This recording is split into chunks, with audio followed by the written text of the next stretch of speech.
Jamaah kaum muslimin rahimakumullah, perlu kami sampaikan bahwasanya Gus Baha ini beliau salah satu penerjemah dan tafsir dari UI.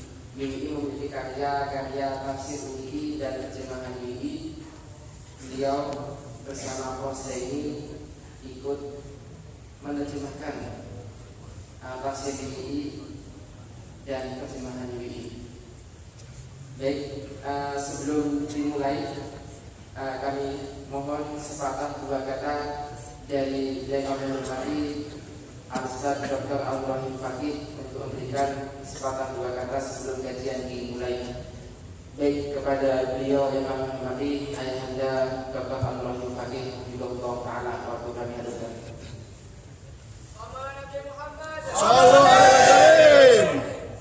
Assalamualaikum warahmatullahi wabarakatuh. Waalaikumsalam. Alhamdulillah pada siang hari ini Allah menghadirkan saudara kita yaitu Kiai Bahaudin, dan beliau ini akrab di UI karena beliaulah selalu mendampingi Profesor Kiai Dahlan dalam rangka untuk merealisasikan cita-cita beliau, yaitu mewujudkan Al-Quran dan terjemahan artinya di Universitas Islam Indonesia. Sekarang ini sudah diangkat untuk dimasukkan di digitalisasi. Teman-teman sekalian, kalau mau melihat Al-Quran dan terjemahan artinya sudah ada di digitalisasi Universitas Islam Indonesia. Beliaulah sebenarnya bagian yang tidak terpisahkan dengan cita-cita Profesor Kiai Dahlan. Beliau menekuni dengan beliau Profesor Kiai Dahlan sejak tahun 2002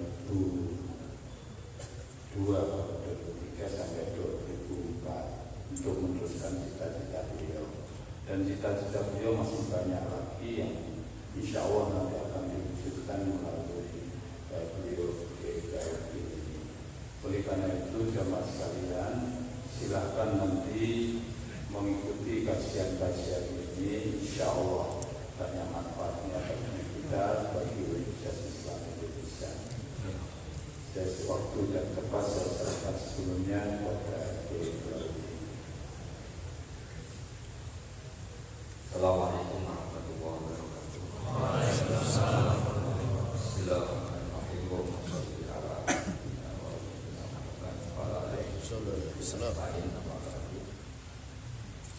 Sesuai tema yang diinginkan UI dalam hal ini diwakili Bapak Dr. Al-Rahim Fakih, saya diminta menjelaskan tentang ulumul Quran. Di undangan ditulis sampai 3 sesi. Sebetulnya saya hanya ingin 1 sesi, karena kalau 1 sesi sudah pinter berarti cerdas semua. Maka yang saya pasti sanggup itu 3, tapi yang seterusnya nggak mesti. Dari 3 sesi ini saya pilih yang tema ini adalah mengenali surat Makkiyah dan Madaniyah.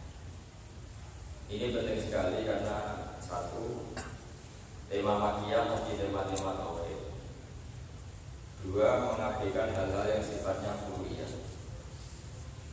Misalnya dulu pernah lama sekali homer atau sesuatu yang memabukkan itu tidak diharapkan. Tapi meskipun Quran tidak pernah bilang halal, tapi lama sekali tidak bilang haram. Ini penting sekali. Kenapa ya? Karena kalau Quran itu orang-orang kafir punya dulu ngeblek dulu. PD-nya bukan main. Yang orang Islam nggak ngeblek. Jadi kalau Quran apa? Pegang. Kata orang-orang Islam yang masih sahabat awam-awam itu sudahlah sama-sama ngeblek. Akhirnya ya sama tentunya.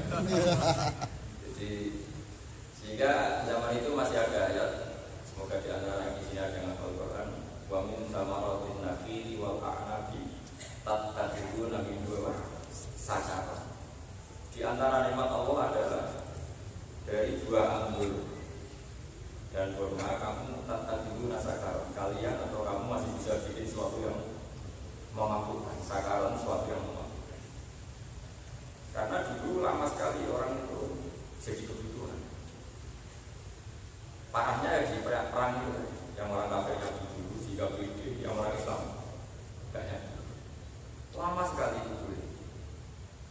Dan termasuk ayat yang unik, dihalalkan, diharamkan sampai dalam disiplin ilmu ada 3 hal yang sampai 3 kali terjadi nasabah masuk. Di antaranya adalah masalah apa? Khamr. Setelah ada satu peristiwa, yaitu sahabat jadi imam. Karena dia setengah mabuk, bacanya kuliah ilal kafirun, abudu mata abudun, wa antum abuduna mabuk, pokoknya kafirun, nanya jadi saya menyembah apa yang kalian sembah dan kalian menyembah apa, pokoknya kacau. Karena kacau ini dilaporkan kenapa? Karena imamnya nge-flag. Akhirnya diturunkan ayat la taqrabus sholata wa antum sukara, jangan mabuk ketika dekat waktu sholat. Jika kira-kira kalau mabuk ya jam 6:30 karena masih jauh juga ya kira-kira seperti itu. Baru terakhir ada satu peristiwa yang karena mabuk sahabat itu saling hampir bunuh, kemudian diharamkan al-battah secara pasti, yaitu disebut fahal antum muntahun, harus benar-benar berhenti dari mabuk. Ini menunjukkan dan pelajaran bagi kita bahwa Rasulullah yang pilihan Allah saja dalam melaksanakan syariat itu tadrijan, sedikit demi sedikit. Jadi ada gerakan misalnya Islam kafah itu juga ada prosesnya. Dulu pernah ada gerakan latar kabun atau bakon atau bahwa dalam hidup itu setapak ini, termasuk ngaramkan khamr saja ada bahan. Maka bisa dipastikan kayak ayat-ayat Islam kafah itu pasti periode Madaniyah. Karena kalau periode Makkiyah seperti tadi ada periode di mana khamr saja masih dihitung tatahiduna minhu sakaro baris kebasana. Ada periode latar kofusulat atau antum sukaro sampai periode benar-benar haram minum khamr. Lalu definisi khamr itu apa? Dulu zaman Nabi didefinisikan asyirulina, perasan dari anggur. Lama-lama oleh ulama usul fikih, ini pentingnya ulama. Ulama ini tetap super penting, bukan sekedar penting lagi tapi super penting. Karena Rasulullah itu kan ditakdir jamil kalim. Jamil kalim itu kalau ngendikan itu simple, padat. Resikonya itu kadang orang nggak paham. Jadi resiko terlalu dalam bahasa Arab itu sehingga butuh ulama. Nah kemudian ulama ini yang punya seni mengarang untuk analisis teks, namanya ilmu usul fikih. Misalnya begini, khamr itu bukan lagi asyirul inab tapi ma khamarul akal, sesuatu yang meracuni akal atau yang mengganggu apa saja makhluk ini. Bisa disebut kalau apa saja, yang penting ma khamar. Termasuk ya mabuk cinta, mabuk harta, mabuk apa. Itu ya agaknya begitu. Saking tidak waratnya ya Quran untuk kepentingan politik, bukan politik berdasar ayat. Itu agak khamr ya, sudah. Karena begini, dalam ilmu fikih itu ada istilah tangkihul manat. Tangkihul manat itu satu kejadian tertentu yang kasuistiknya, waqiahnya itu dihilangkan semua atau ditetapkan sebagian, dihilangkan sebagian. Itu yang tahu ulama. Maksudnya ulama yang waras ya, yang memang benar-benar ulama. Bukan ulama pesanan atau ulama jual beli, dan memang benar-benar ulama.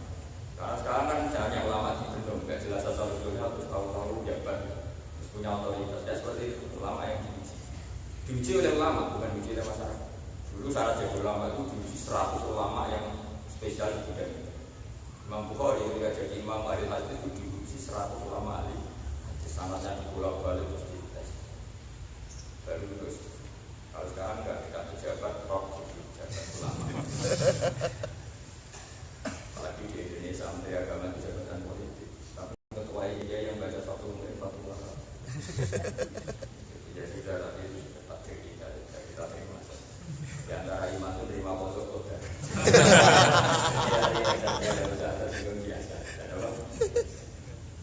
Ada satu kejadian ini, nanti anak-anak mahasiswa mungkin bisa mengkaji itu juga. Tapi ini juga kami tahu, jangan tahu. Jadi sudah, karena belum mati sendiri saya. Jadi jatuhnya 1 September itu. Ya harus tunggu dulu saya terus. Ja'a Arabiyun ila Rasulillah sallallahu alaihi wasallam. Faqala ahlaku ya Rasulullah. Qala wa ma ahlakaka. Qala wa qaqtu imra'at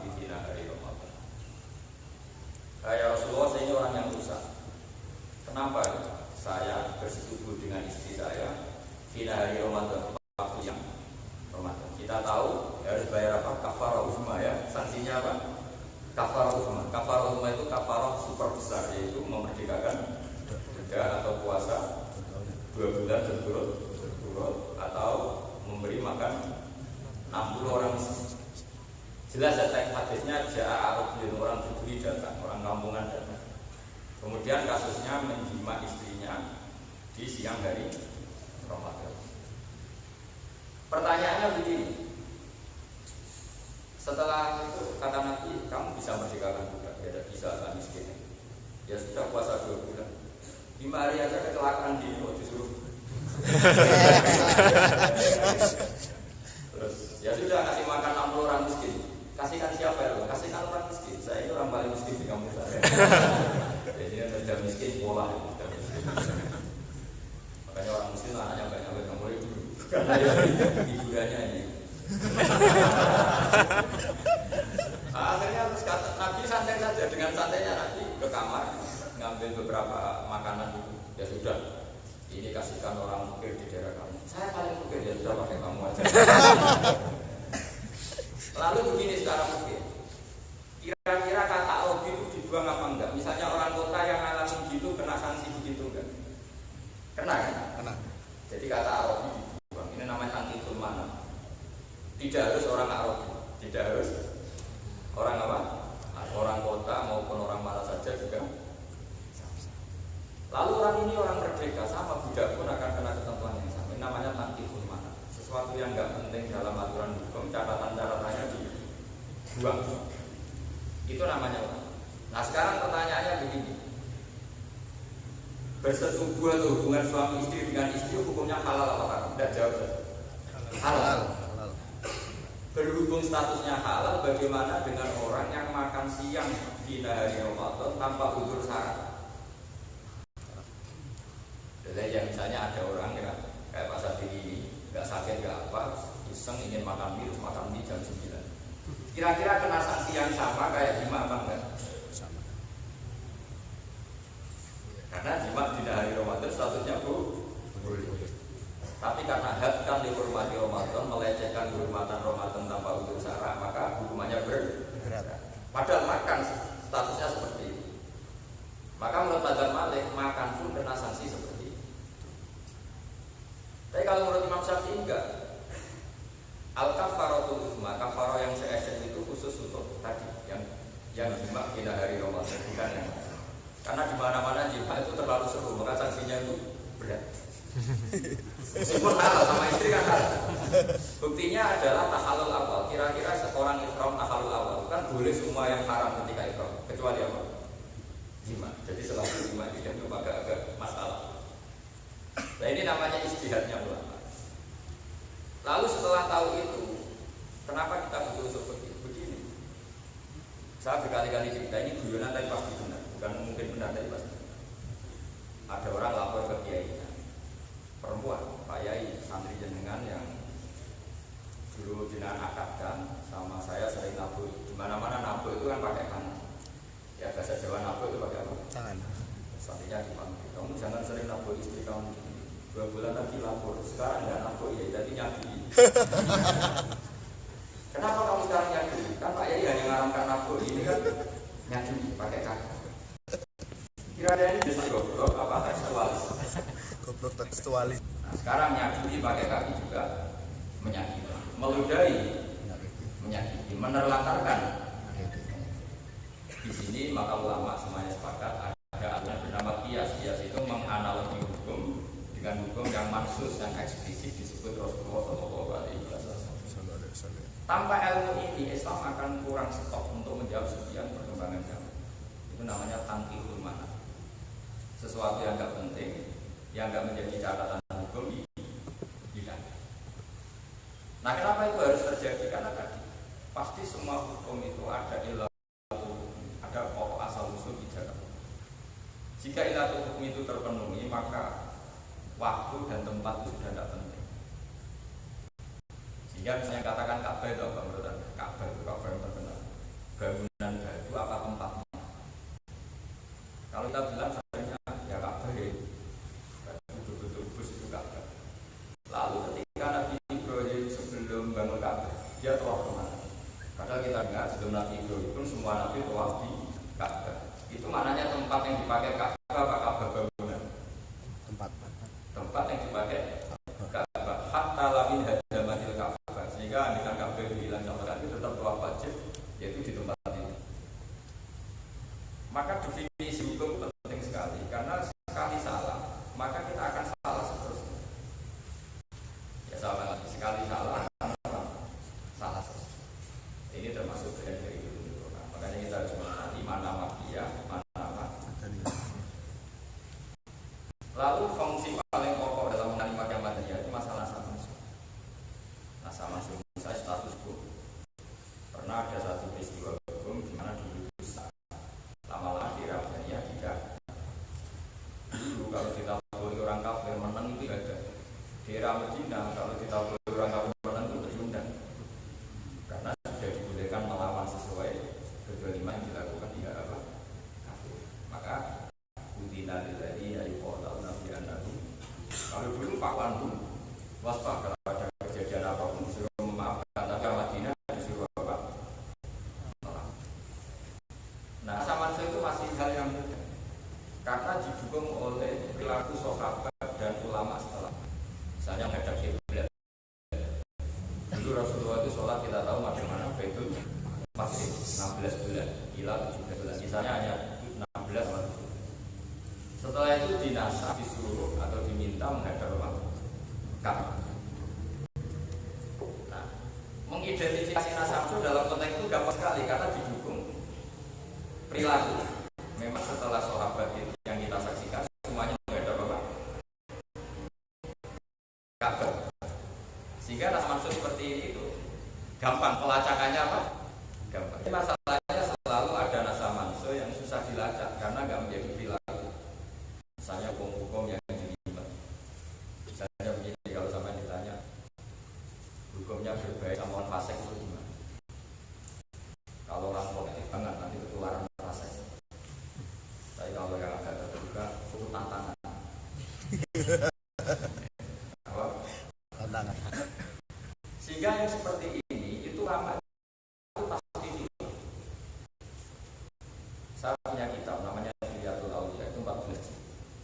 Baca judulnya aja sudah capek karena 14 jilid. Satu jilidnya kira-kira 600 halaman. Ya kalikan sendiri itu berapa. Di situ ada materi dulu lah dari mata bapak saja. Itu dia diceritakan di situ. Cerita-cerita dari makanya perbedaan pendapat di kalangan ulama itu biasa. Suatu saat ini mulai cerita Allah bukan sekedar ulama Allah. Nabi Ibrahim didatangi malakul maut. Malakul maut itu malaikat yang uji nyawa. Jadi uji nyawa. Panitia kematian. Itu datang Ibrahim. Saya malakul maut di Israel. Mau nyambut kamu. Bahkan bisa dibagi sama Ibrahim. Kamu betul Israel ya. Kamu tahu saya siapa? Ya tahu. Kamu itu Rahman kekasih Allah. Kata Nabi Ibrahim, halo aitali itu masa kekasih yang dikasih. Ini loh yang bagi kamu masa. Karena malaikat nggak pernah ngaji, nggak pernah berdoa. Malaikat kan lugu, ya itu terbang lagi. Ya Allah katanya halal. Apa kata Ibrahim? Halo aitali itu kholilah. Masa kekasih yang dikasih. Itu yang di. Sekarang tahu. Karena malaikat juga pernah belajar, nggak pernah ngaji apa-apa, nggak pernah kuliah hukum. Kata awal ini ya sudah bilang ke Ibrahim gini, hal ra'aita kholilan yakrahu ayyal kholi. Masa kekasih tidak siap bertemu yang dikasih. Oh katanya Allah gini, masa kamu kekasih Allah tidak siap bertemu? Oh ya oke masalah. Jadi logikanya terbangun mulai dulu logika. Begitu juga ada beberapa nabi yang seangkatan. Itu kalau debat itu nggak butuh hubungan terus demo itu enggak. Kalau saja biasa aja. Nabi yang satu periode yang ilmunya sama itu hanya Yahya dan Isa. Ya, Musa dan Harun kan enggak sebetulnya senior Harun, tapi Nabi Harun jadi nabi itu atas proposalnya Nabi Musa. Sehingga enggak mana Nabi Harun itu kakaknya, tapi enggak berani bantah Nabi Musa. Karena dia jadi nabi itu atas Nabi Musa kita tahu al-Sakil Jadi Musa kecil sudah bening. Kalau ketemu Fir'aun itu jenggotnya tarik terus Fir'aun mikir biasa kali saya. Lama-lama Fir'aun jangan-jangan saja. Nah ini turunan orang Israel. Kita tahu Fir'aun itu Mesir. Terus kata istrinya Fir'aun belain senda namanya anak kecil yang nggak tahu ada tahu. Masa itu buktikan itu tadi ada jamroh itu bara api sama apa? Musa belum milih. Sebenarnya Musa itu pemilih. Tapi kalau nggak perlu hukumannya dibunuh. Berarti dia jambak janggotnya Fir'aun itu sengaja. Akhirnya sama Jibril diarahkan bilang jamroh tadi, jamroh api. Ya terus di tanah akhirnya jadi al-sad jadi. Ya ketika beliau jadi nabi yang belum penjelasan itu. Yang kita surah Al-Sodri, Wa-Sodri, Amri Wallah, Data Bilisah, yang Qauli itu sebagai Ali, Waliyah, Binahi ya. Bagian Pak Akhidarum, Wa Afsal Pemilisan, Fa'usil Ma'i, Ridai Sodri. Saya ini kidal ya Allah, dan Harun lebih fasih, maka jadikan dia Rasul sebagai jubir. Yang modern ya, ketika Nabi Musa ngomong, yang ngendikan siapa? Harun. Ada lagi sebenarnya tapi tidak level, yaitu Ibrahim dan Lut. Karena Lut ini junior, anak pernah keponakan sama Nabi siapa? Nah yang benar-benar satu periode dan ilmunya level itu hanya Yahya dan Isa. Karena kita tahu Nabi Yahya punya status ya Yahya punya kitabah huwa wa atairu hukma sofia, masih kecil sudah pintar. Isa juga sama, wa yukallimun nasa fil mahdi bahkan. Ini sambil ngetes anak-anak katanya ada yang masuk karena jalur kafir. Itu kalau tak tes nggak lulus tak keluarin lagi. Dan rektor, ya Pak. Karena kadang yang salah yang ngetes nggak apa-apa. Parah. Nggak usah dites pakai hadis satu musliman satu. Baik UKM-nya orang nggak baik. Jadi sudah tenang saja akan sadis. Kalau yang ada di Isa ini pengalaman bagi kita di akhir zaman sudah mudah seperti orang fasik banyak, mungkin malah mayoritas. Nabi Isa ketika singgah di satu perkampungan itu ditanyanya gini. Ini satu warga Isa dan Yahya kira-kira misanan kalau dalam bahasa Jawa. Karena Isa itu dirawat bapaknya Yahya itu bin Zakaria. Isa itu bin Maryam, masih keponakan sama Zakaria. Setiap ini di kitab Hidayatul Auliya. Setiap di kampung ditanya, ayat sirona, orang-orang yang buruk rumahnya mana? Tapi ayat ditanya, ayat dia, orang-orang rumahnya mana? Sama-sama nih, lama-lama terus tanya Nabi Yahya, kenapa kamu tanya rumahnya orang-orang yang buruk, orang fasik? Nabi Isa juga balik jawab, kenapa kamu tanya orang-orang baik? Ya enak, nginep di rumahnya orang baik itu enak, tidak banyak kriminal, maunya enak. Anak Tobikun, anak Nabi Yuda Bilmar. Saya ini Nabi itu ibarat mengobati yang sakit. Kalau kamu peneliti ilmu medis, cari yang banyak endemik penyakit apa cari desa yang sehat. Kalau kamu peneliti apa cari desa yang tidak sehat. Tinggal latihan ilmu apa? Pak Marir atau Pak Mati, tapi kan tetap nyari yang sehat. Ya sama, kata bapak saya dulu gitu. Ya itu bengkel. Jadi kalau nggak siap teman orang fasik ya nggak usah jadi.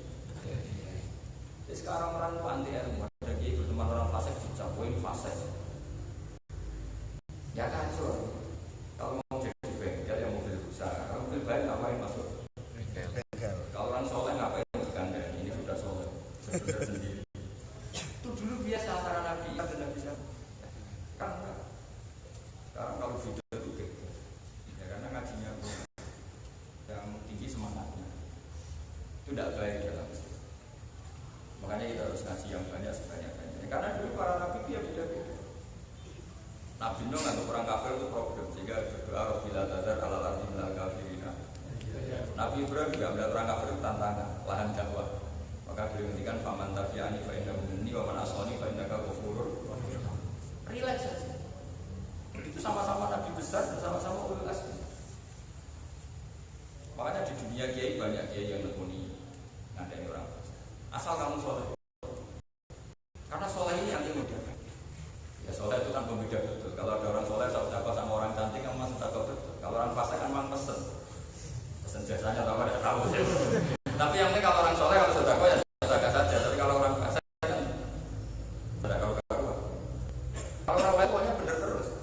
Karena memang motifnya benar. Nah, ini yang dimaksud innamal a'malu. Amal itu tergantung. Ya tadi misalnya ada orang soleh berteman orang-orang fasik. Banyak orang jadi wali itu karena berteman orang fasik. Dulu ada wali yang senangannya jadi Arab, tapi sekarang agak mungkin. Kalau kan sekarang kan mahal. Dulu itu kan ada satu kampung dikirimi Arab paling sedikit 2 minggu sekali. Dibeli sama satu orang. Setelah dibeli di dua, sehingga satu kampung situ nggak ada yang mau. Maka pengirimnya janggal, ini tak kirimi Arab nggak ada yang mau. Ternyata ada yang soleh beli, dibuang. Kalau sekarang kan semua ini pemakai pengedar. Tapi dulu nggak ada polisi BNN, jadi ini kali ini nggak ditangkap. Sampai segitunya orang dulu. Saking ingin kampungnya selamat dari apa? Narkoba.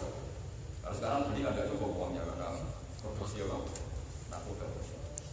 Cuma saya cerita, jadi dulu ada 2 ulama diikuti itu ada 2 pandangan. Seperti saya misalnya di UI, saya sering ditanya, Gus, Islam terstruktural sama yang kultural bagaimana? Struktural itu bagus kayak di UI, di Kemenakut. Tapi tidak bagusnya begini, masa mendapat ilmu Islam dulu kuliah dulu baru diajarin oleh dosen yang berlisensi dari Al-Azhar. Kalau nggak ada kiai kayak saya di kampung-kampung lalu, mbah yang tua itu harus kuliah dulu baru dapat pelajaran Islam. Makanya saya tidak suka gelar saya. Kalau yang papa ada gelar diteruskan saja. Tapi kalau nanti tanya Allah, Pak On, orang belajar hukum harus kuliah dulu baru tahu hukum. Kalau belajar Islam ya kuliah dulu baru tahu. Itu bisa satu bisa bodoh semua. Kuliah dulu. Maka butuh kiai enggak gelarnya enggak jelas gelarnya, tapi jelas nasibnya. Jadi saya suka gelar itu sengaja.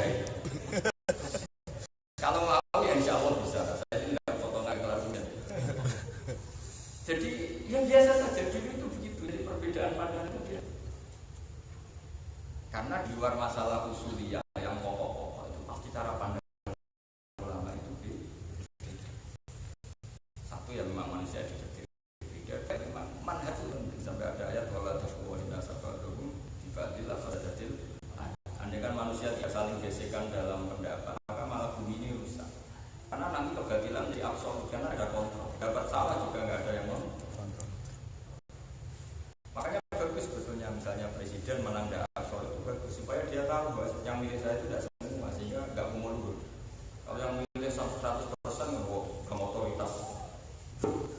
Jadi semua itu baik. Jika dari Allah itu pasti. Semua nabi juga gitu, semua ulama. Ada ulama yang baca juga kayak Imam Mawardi, Imam Syafi'i, Imam Syafi'i itu PNS. Pikirannya itu yang lain ya dari dalam, jangan dari luar. Tapi ulama yang nggak PNS pikirannya gitu. Masa mau ngaji saja daftar dulu, mau ngaji ya ngaji aja. Itu yang.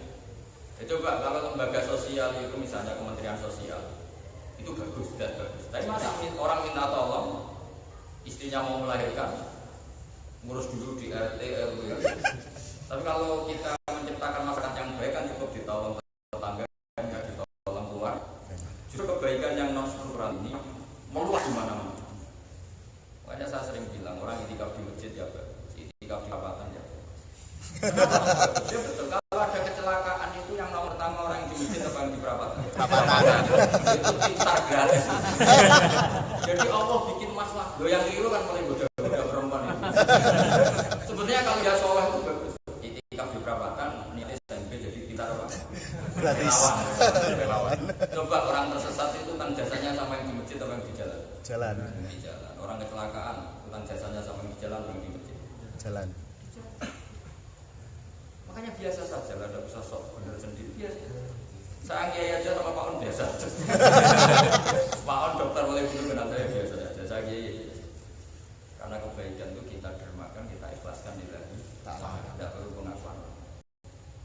Itu penting sekali. Jadi seorang lagi. Jadi ada magia, ada magia itu menunjukkan bahwa Islam itu berjalan secara tadrijan setahap demi setahap.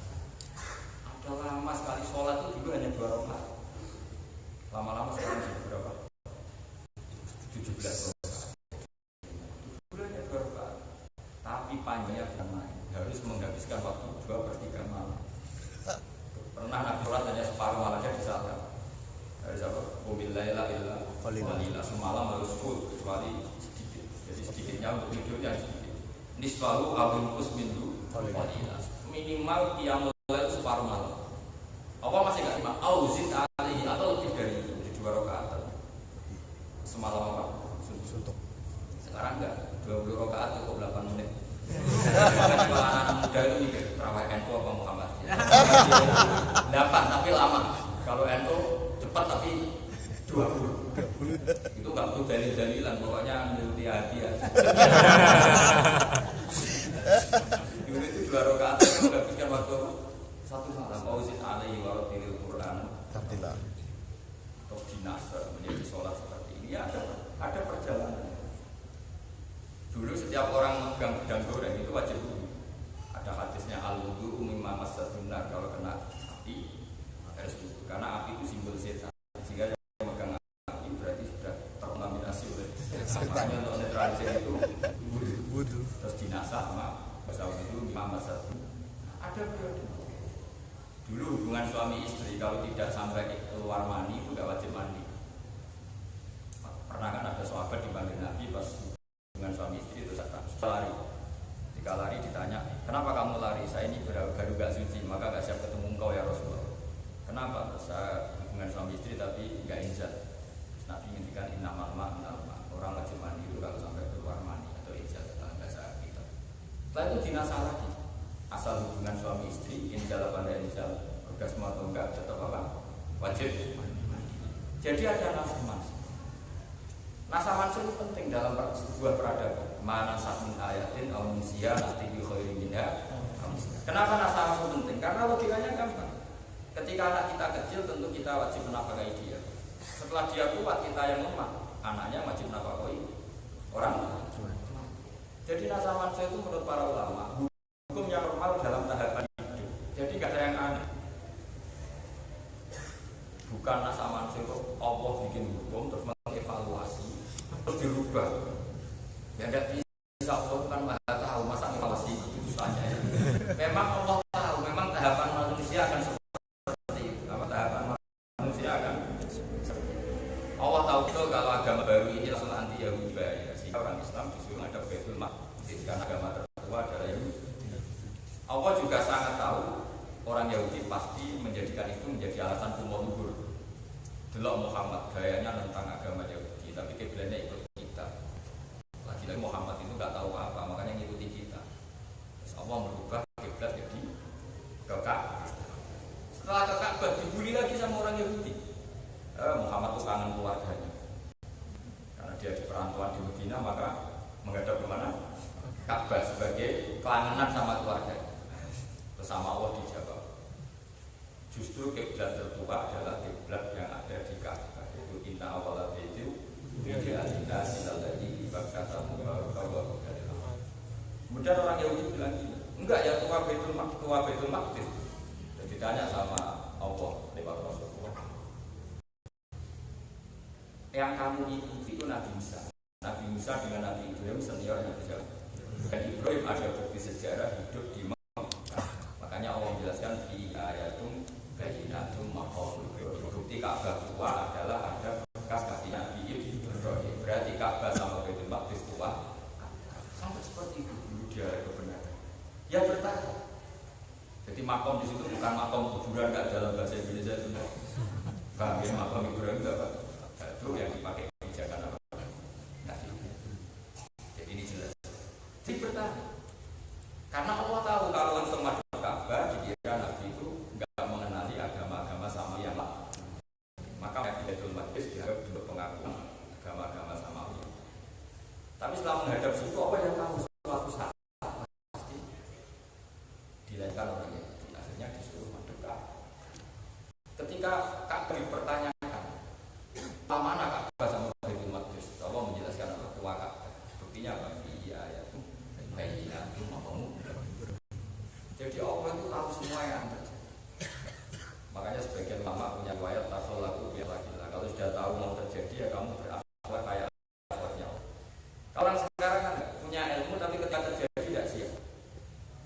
suami tahu kalau istrinya orang nafkah itu ternyata butuh betul, itu suaminya enggak sih, harusnya seneng. Ternyata ilmu saya benar. Tapi ini enggak satu ilmu terbukti benarnya, tapi kamu enggak. Jadi ya senang saja. Alhamdulillah ya Allah, teori ilmu saya benar. Saya kamu udah alim, udah dokter di masyarakat disepelekan. Kamu kan tahu di mana-mana orang nggak suka sampai disepelekan. Terus dokter disepelekan. Alhamdulillah. Memang dokter Gusti kalau nggak siapa-siapa ya. Pejabat ya tahu semua, kalau sudah ada pejabat pasti dibiarin sama orang. Harusnya siap kan? Tahu kan itu. Nanti benar-benar dibiarin ya alhamdulillah. Itu saya. Benar. Teori saya. Tapi manusia itu lucu. Teori ilmunya benar nggak? Nggak siap. Itu bahaya. Makanya banyak orang bisa ilmunya benar, tapi dia nggak siap. Itu beda dengan tradisi Islam. Orang harus meyakini sesuatu yang itu. Misalnya Imam Syafi'i. Imam Syafi'i itu orang luar biasa. Kita semua rata-rata madzhab Syafi'i. Kata Imam Syafi'i, manusia itu pasti ada yang suka, ada yang nggak suka. Maka biasa saja. Kalau ada yang nggak suka, alhamdulillah. Malah atau utang gue atau nilai mobil gue. Nanti seneng malah repot. Nilai barang. Masyhur cuma kali Imam Syafi'i. Man ahsana ilaika faqad qayyadaka. Orang yang berbuat baik sama kamu pasti mengikat kamu. Kayak ini gara-gara saya baik sama Pak On, kemudian saya harus mau. Coba ya bu saya, tidak ganggu saya seperti ini bang. Jadi Imam Syafi'i itu coba, kamu pernah nggak diutangi tonggo yang benci kamu? Nggak pernah. Pernah dipinjemin mobil tonggo yang benci kamu? Nggak pernah. Sehingga bikin rahmat itu kedua sisi. Punya teman yang enak, buat teman. Punya musuh ya enak, gak ganggu. Pernah Imam Syafi'i itu jangan sama orang tua. Setelah orang itu pulang, dibisikin sama kondisinya. Orang itu keluar, jelek-jelekin kamu ke Imam Syafi'i. Di depan kamu saja kelihatan baik. Kata Imam Syafi'i, alhamdulillah. Kamu di luar dijelekin kok alhamdulillah. Berarti sawi bawa di depan saya ada berani. Jadi orang nggak kayak orang sekarang. Itu kan. Ya makanya ini masih.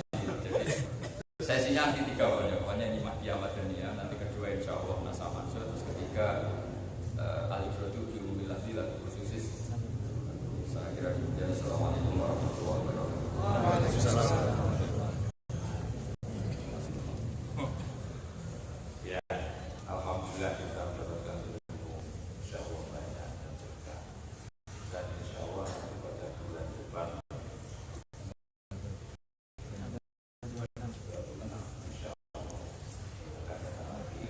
dia ini tadi malam isi, kemudian hari isi, malam isi lagi.